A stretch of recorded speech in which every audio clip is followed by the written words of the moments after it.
everyone. Guys, today we had a super interesting and unusual conversation. The conversation won't be with my mentee, but with her manager. But let's start with me introducing myself, and then I'll introduce Gogi. So my name is Amalia, and I am a mentor for beauty entrepreneurs. I also founded the Amalia Beauty Beast Academy, where I teach students from all over the world. I've already taught more than, definitely over 300 people. And I'm also in Tufelnik, in IKEA, in the studio at Katevova's home, Bolshova, and I have more than 30 people. And today I want to talk in Goji, because I think I've never really shown you how people on the inside react to all the business changes that owners make when they come to me. Because this is unknown. And just a quick note, even if everything is going well in the business, any changes only happen. More precisely, any kind of growth only happens through change. You can't achieve different results by using the same model and doing the same thing. And that's what happened with Amina. Today we won't be talking with her. She's not even here with the premises. She told everything right away. Yes, and honestly, this is going to be a really interesting interview because, to be honest, it just happened to her recently by accident. And it so happened that during the feedback session at Goji, you didn't even ask me about the previous training. I asked her about the seminar that I conducted. She gave me such incredible feedback. I realized how wrong it is that we don't show what it was like for the employees inside the company through all of this. And I don't want to say anything about Goji right now. I want to introduce Gogi to you.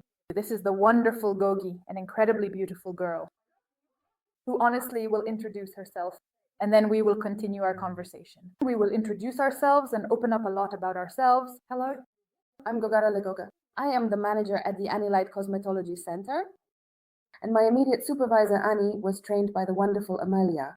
And as a result, we grew into a wonderful large salon with 80 employees. Now we're renovating again because after scaling up our staff, we need more space because yes, I want to say that first of all, let's start with the fact that this scaling process doesn't stop because you set us on the right track and we're moving forward. That's great. When Goga says that now they have a full team, she doesn't mean it as a problem, but because no, on the contrary, I mean it in a good way, that there are these opportunities. But it's an endless process.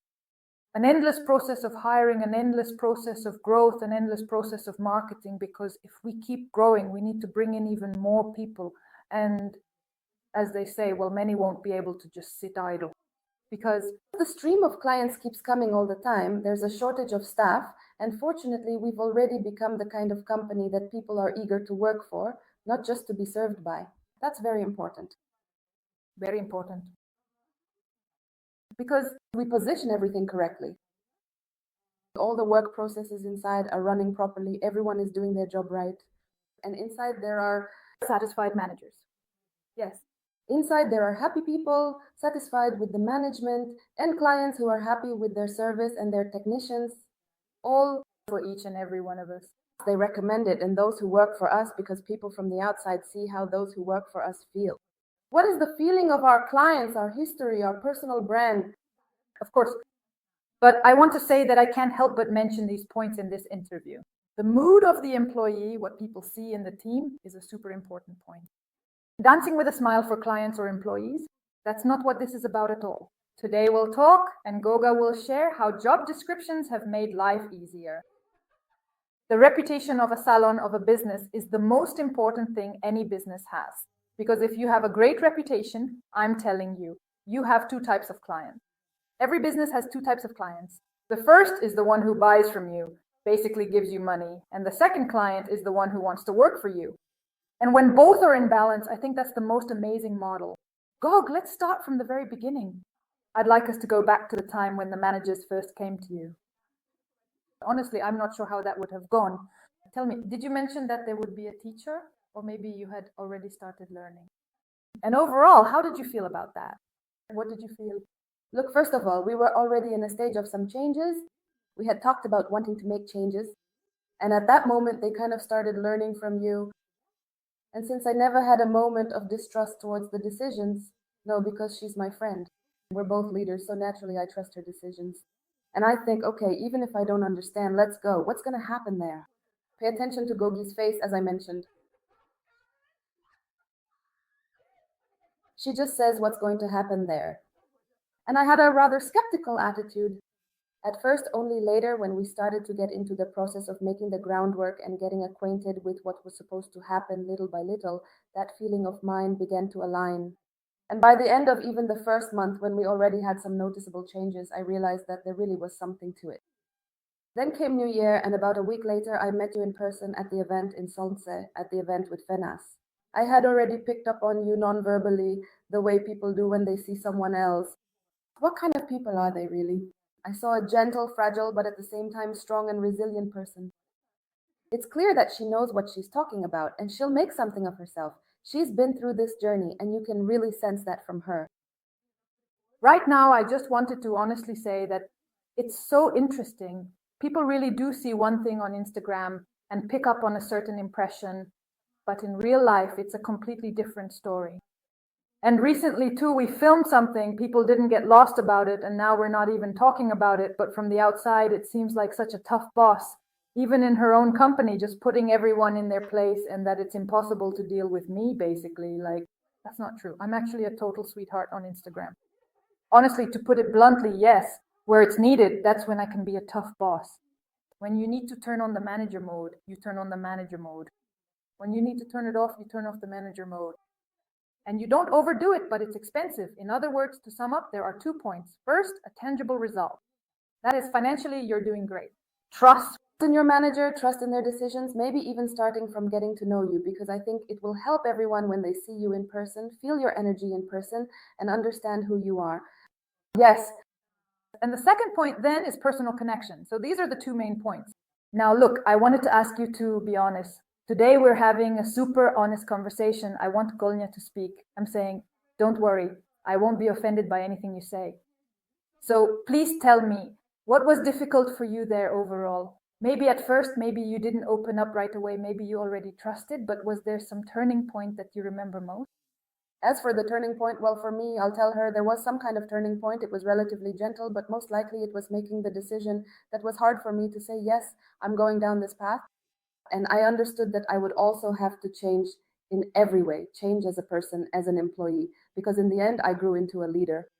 And this decision that all right, we're going forward, meant there would be a point of no return.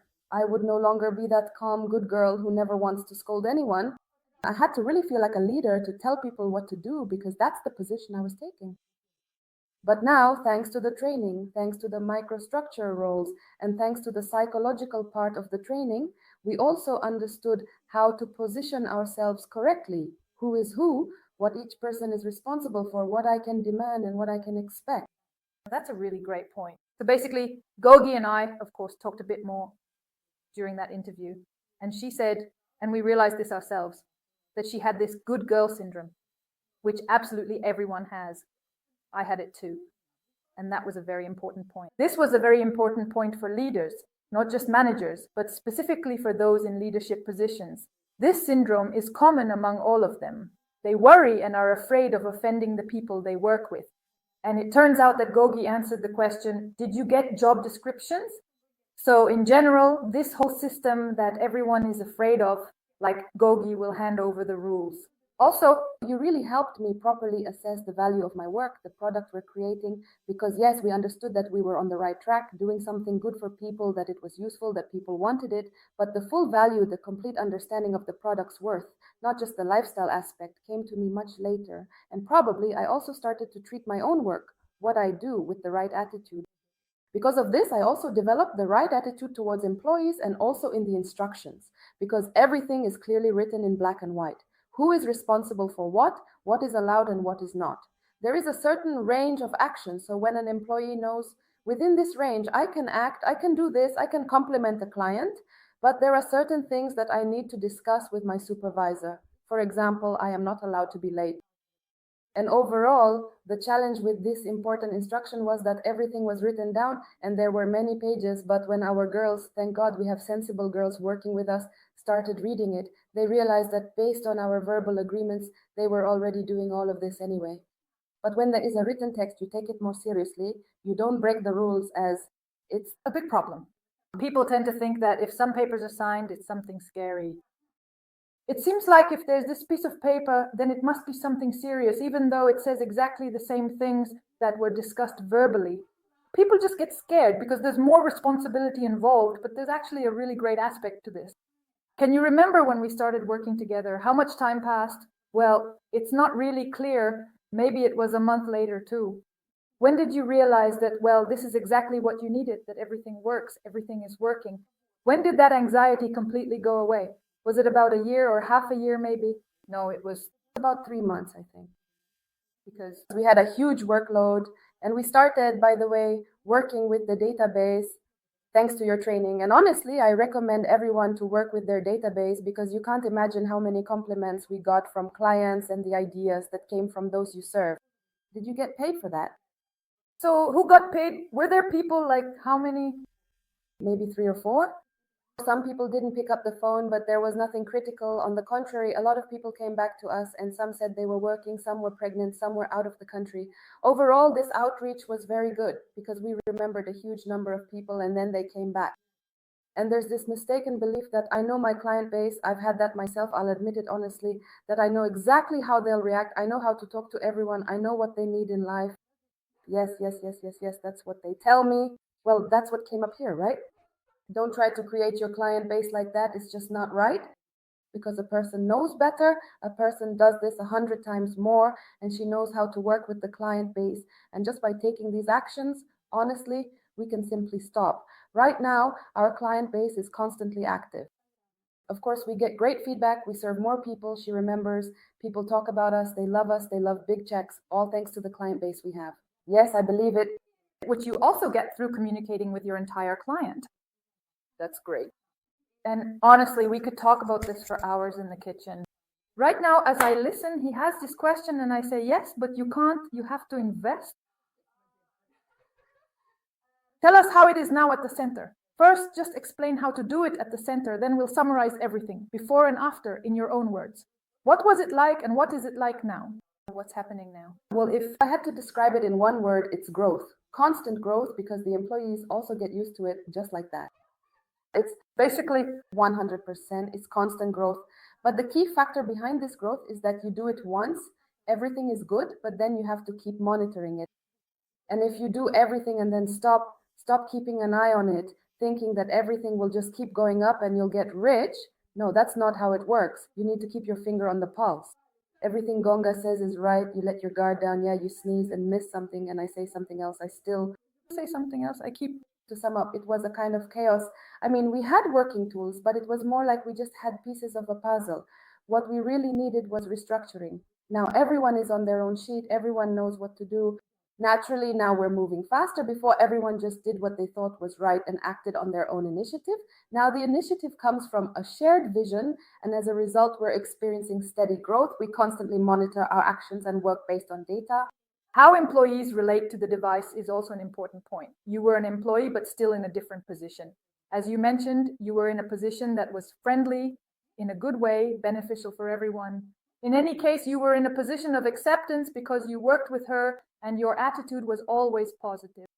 And did the employees in the team respond well to all the changes? In general, how do you see this progress, or is it progress in your view? How do you perceive it? I mean, I can describe it as a fear of change because even though none of them said it to you directly, I noticed that everyone was afraid. They didn't know who else would come to work with us, where we would move, what would happen, whether Brose would stop communicating with us.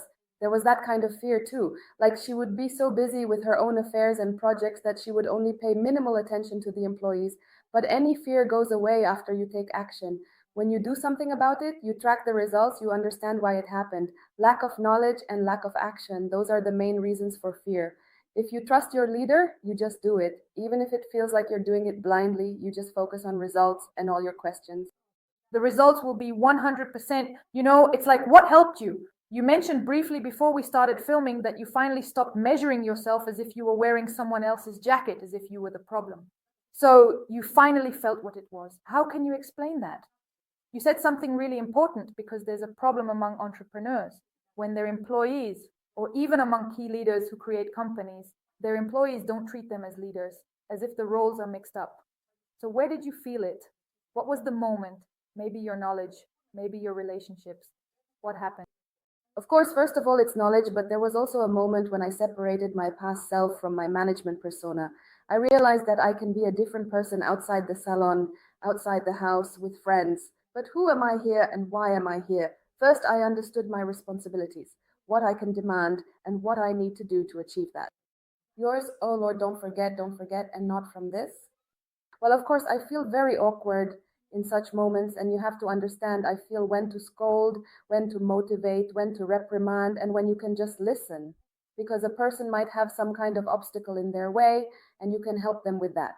So, my role is more about regulating this work process and helping people, and also helping them to adequately relate to their position, to understand their roles and responsibilities overall. And so I'm interested, and I think that if it's interesting to me, it will be interesting to others as well.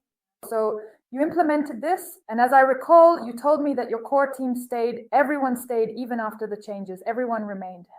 So this fear people have that if I start something new, everyone will leave.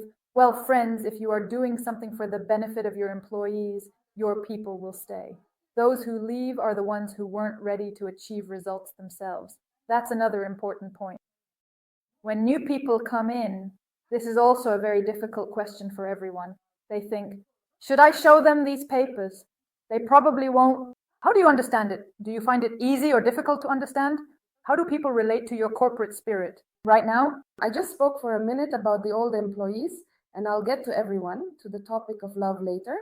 But for the old employees, it's very important to understand their own benefits, that all of this is happening, this change, not just for some people, but for everyone, for all the people. And this growth will affect everyone. And naturally, when people understand this, they are more willing to embrace these changes. As for the very new employees, you mentioned during the meeting that they see all these papers and drop out. That happens, and that's normal. In fact, we're only glad about it because otherwise that person would just stay and constantly complain, and that kind of work just won't do. But we have our people, those who are filled with knowledge, energy, and so on, or who have simply heard about us, who know what it feels like to work here. Naturally, when they come, they're not afraid of these papers.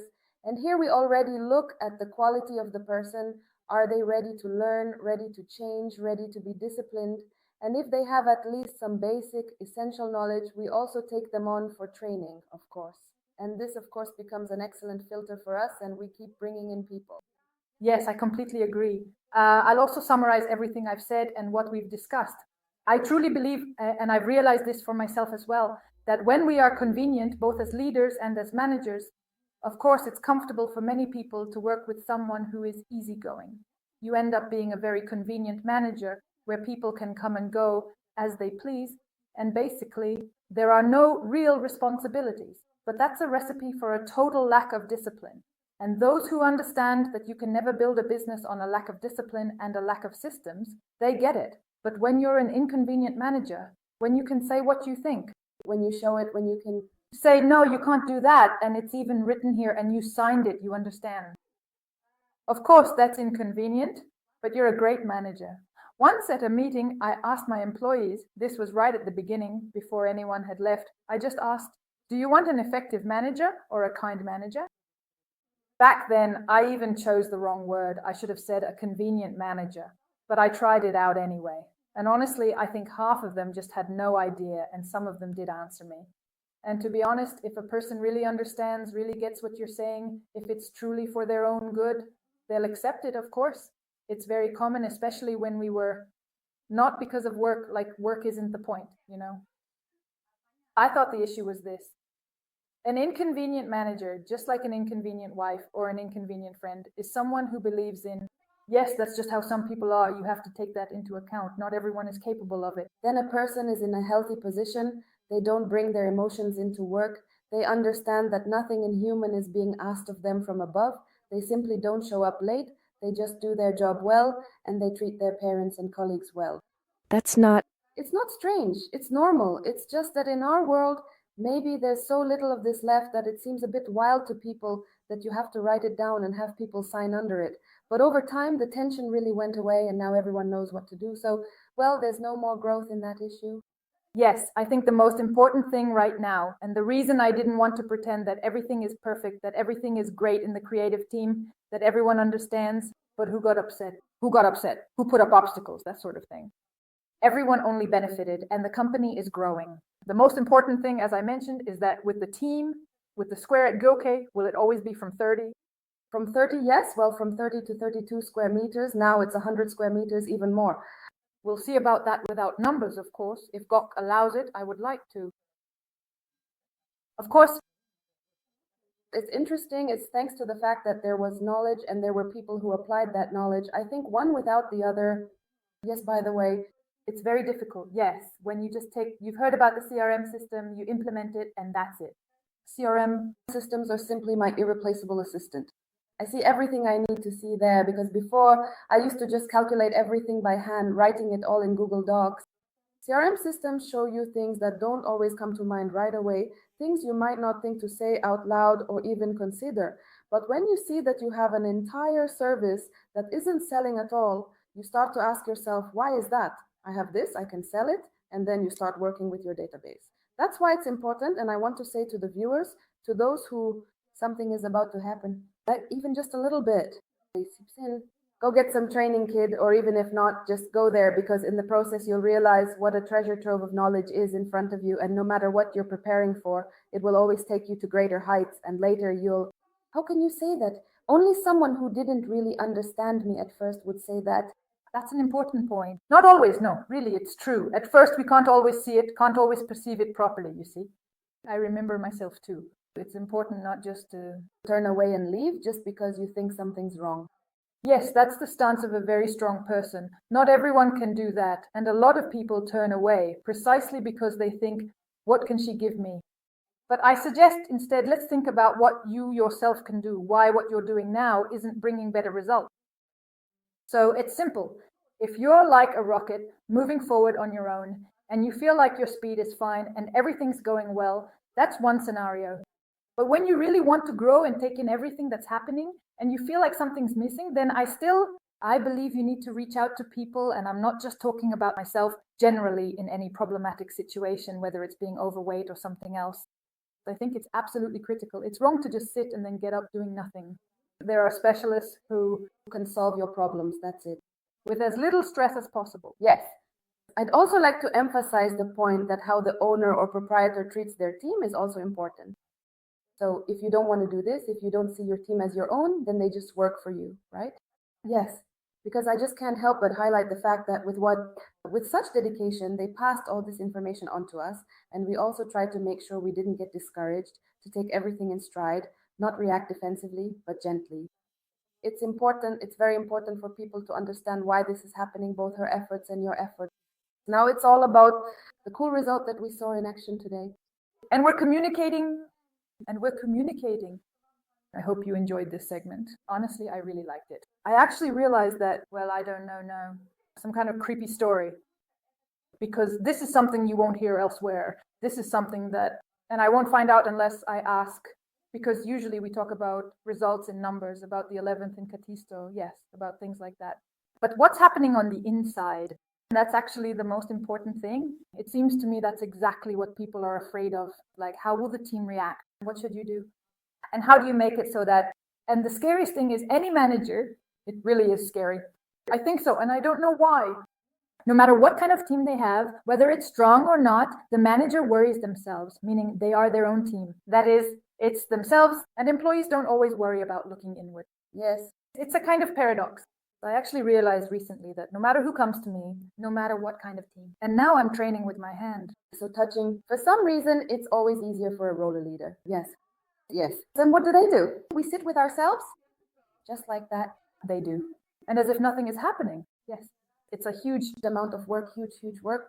I always say, in general, to become a manager, it's like, I'll go, I will. That's 10 hours of work. That's right for me. 7. It's 7 in the morning. The body works 24/7. It has no days off. Therefore, this is also true that it is not for everyone. Not everyone. From the body. And about management, by the way. Both my manager and Goga, in such moments, today we don't all talk to them, of course, but it's more correct. It's great. This is the kind of person who works and doesn't have such a thing as his own time. I mean, if needed, he's always the only one for everything, and so on. But what about an employee? He comes in at 10, he leaves at 8, and God forbid, but if we call him, yes, you have to be ready to sacrifice something. Yes. Well, that's your own personal time. And that's normal because in this fast-paced world, you simply can't get results unless you're ready to give more than everyone else. Yes. And managing all of this, because that's also a kind of slippery slope. And there's one more thing, a slippery slope.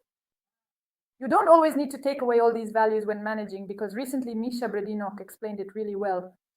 He has a great salesperson who worked on January 1st, and he described her so well and simply. She was there, even did some decorating and worked on the SPP process, but she was only involved in the project personally. And he just said that this isn't the kind of person, like, I don't remember the girl's name, maybe Valia or Masha, who's willing to not take something on January 1st, to wash the dishes until evening, but still be engaged in this management. Management can't work when someone says, I'm in my little house, I'm in my little house. It's important that neither the managers nor the support staff need to be pushed to do something, so that it's important that you don't have to prod anyone at all. In general, I think this is very difficult. Maybe it's less of an issue for you and more for us. Anything is possible, so to speak. I think it needed to be seen not in a bad way, but in a good way, because motivation is important, but not constantly reminding someone it's their responsibility. Oh no, that's true. Of course, that's true. No, what I mean is, there are even people who don't see themselves in one place or another, and you realize you still have to deal with these people. And there are people who are working, everything suits them, and they think everything is fine, so why should I push myself even more? That's more what I mean, and sometimes people really need a push because they might actually imagine that they could achieve even more. Earn even more. I want to briefly talk, of course, about our project. It's about Anja Light's school. Back when we were still at that center, of course, we had thoughts about teaching, but when there were a lot of clients, we were serving them ourselves, which was not right. And now, being in this position where we have a lot of employees, a huge client base, we have time for this project and it's developing successfully. That's the beauty of it. It really helps. They build their personal brand. We hold seminars. Just yesterday, we had another one, an absolutely amazing seminar. We're moving forward, and this is a completely different pace, a different project. We have the time, resources, motivation, and the point B that we're working towards. 100%. So that is, a manager can't relax in the childhood of delegating. Until they start delegating, they'll always be stuck in place, so to speak. They'll do what they're doing now perfectly well. But more than that, well, I can say here, yes, it's all about time. Every manager has these potentials that are revealed when they delegate, when they have employees, and then they can create further. Yes, 100%. I think that's enough for today. I don't know, I really enjoyed it. I really love your reactions. We're gathering here. I don't know where you'll see this, on YouTube or Instagram, but if it reaches you, I promise to do these interviews often because I'm genuinely interested, and I think it's important to reveal the inner workings of business, which honestly are rarely talked about. Well, maybe the client. How would that work here? The client, I'll tell you how these changes are for you. All right, thank you so much. Bye-bye. See you soon. Bye to you. Bye, thank you, and thank you for coming because we always look forward to seeing you like a bouquet. Oh my God. We just came part today. Here, look, this is today, right? Yes, it's today. It's Monday. What did we have yesterday, for example? Let's just scan it too. What did we have, for example? I don't know. Well, go ahead. Open something. Maybe shoes. Here, this is, I would be a long-term person, Well, I see. This is the third day of the month, and that's actually tomorrow. We have a full load scheduled for that day. This is June 1st, and we also have a full load on this particular day. So the second, again, the second, and then on the 8th day of the month, we have a few shoes to take care of. On the 8th, we will be handling those shoes. On the 8th. What do we have? You can make an appointment with us for June 8th as well. As for me, I think that's enough. Everything is clear now.